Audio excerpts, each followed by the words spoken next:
قصے کہانیوں میں اکثر بچوں کو یہ بتایا جاتا ہے کہ چاند پر ایک بڑھیا ہے جو چاند پر شاید اکیلی انسان ہے، اور اس بڑھیا کو اور کوئی کام کاج نہیں، وہ ہر وقت بیٹھ کر چرخہ کاٹتی رہتی ہے۔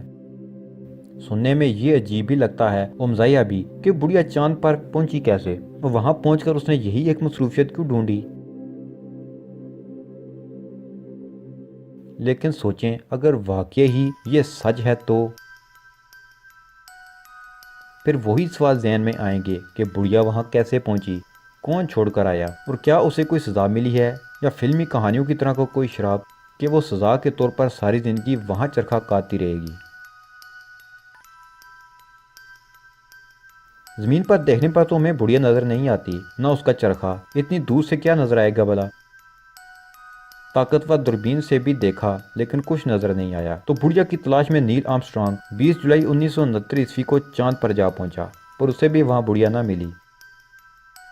سوچنے کی بات یہ ہے کہ یہ کہانی آخر کیوں بن گئی؟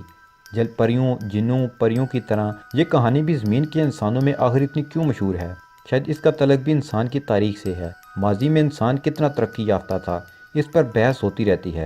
جیسا کہ ہمیں پڑھایا جاتا ہے کہ ماضی کا انسان جدید ٹیکنالوجی سے بے بہرا تھا اور مشکل زندگی گزارتا تھا، لیکن جب ہم ایران میں مصر کی ایڈوانس اور ناممکن تعمیر کو دیکھتے ہیں تو حیرت میں پڑ جاتے ہیں۔